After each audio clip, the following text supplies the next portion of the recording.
मैं हूं जिज्ञासा और आप देख रहे हैं बॉली टीवी। जी टीवी के सीरियल वसुधा के आने वाले एपिसोड में हम देखेंगे कि इस एपिसोड में ऐसी कौन सी परेशानियां होंगी जिसका सामना करती हुई वसुधा नजर आएगी। तो आइए जानते हैं।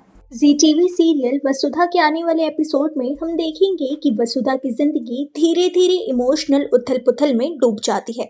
उसके दिन की शुरुआत कई सारी मुश्किलों के साथ होती है। आपको बता दें कि दिव्या वसुधा के घर आती है और दिव्या को देखकर वसुधा बहुत ज्यादा भावुक हो जाती है। वसुधा दिव्या से अपने दिल की बात कहती है और बताती है कि वह हर दिन भगवान से एक चमत्कार के लिए प्रार्थना करती है कि देवी हुकुम सा देव सर को माफ कर दे। उसकी आवाज में उम्मीद मिली हुई है। वसुधा को विश्वास है कि चंद्रिका का गुस्सा हमेशा नहीं रह सकता और एक माँ का दिल आखिरकार पिघल जाएगा। तो वहीं दिव्या वसुधा की सारी बातें बहुत ही ध्यान से सुनती है, उसे प्यार से दिलासा देती है। वो वसुधा से कहती है कि बहुत जल्द तुम और भाई सा यानी कि देव दोनों एक साथ चौहान हाउस लौट आओगे। दिव्या को कहीं ना कहीं विश्वास होता है कि माँ सा उन दोनों को माफ कर देंगी और प्यार की जीत होगी। उसके शब्दों से वसुधा के चेहरे पर हल्की सी मुस्कान तो आती है, लेकिन वह मुस्कान उतनी ही जल्दी गायब भी हो जाती है, क्योंकि वसुधा एक सच्चाई जानती है जो दिव्या नहीं जानती। यानी कि जो वो वादा वसुधा ने चंद्रिका से किया है, वो वादा किसी को भी नहीं पता। आगे देखेंगे कि देव काम पर जाने की तैयारी करता है। बाहर निकलने से पहले वह वसुधा को गले लगाता है। उसे ऐसा लगता है कि जैसे उसके दिल को कुछ छूटने का एहसास हो रहा है। इसके बाद देव वसुधा को अपना ख्याल रखने के लिए कहता है और उसे याद दिलाता है कि सब कुछ जल्दी ही ठीक हो जाएगा। वसुधा सिर हिलाती है, अपने अंदर के तूफान को छिपाते हुए। जैसे ही देव चला जाता है, उसकी हिम्मत टूट जाती है। जब वह उसे जाते हुए देखती है तो उसकी आंखों से आंसू बहने लगते हैं और वह सोचती है कि उसके पास ऐसे पल आखिर कितने बचे हैं।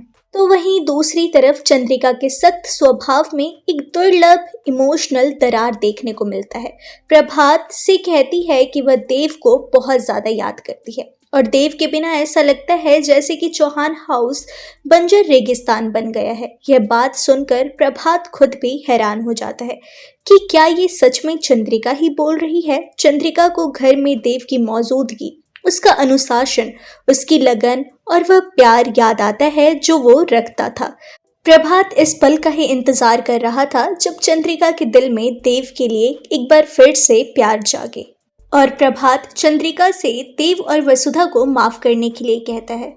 वो बताता है कि गुस्सा माँ के प्यार को नहीं मिटा सकता। प्रभात चंद्रिका से कहता है कि देव पहले से ही बहुत बड़ी कीमत चुका चुका है और वहीं वसुधा भी अपमान चुपचाप सहती रही है।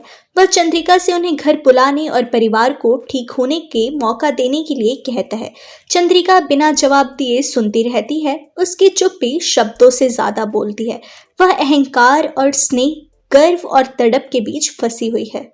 वहीं अपनी छोटी सी दुनिया में वसुधा अकेली बैठी सोच में डूब जाती है। उसे यकीन नहीं होता कि 15 दिनों में से एक दिन कम हो गया, यानी कि उसके पास अब सिर्फ 14 दिन ही बचे हैं जब वो देव के साथ रह सकती है।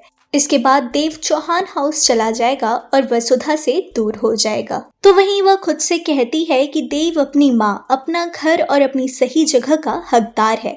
अगर उसकी गैर मौजूदगी से देव को शांति मिलती है तो वो चुपचाप गायब होने के लिए तैयार है।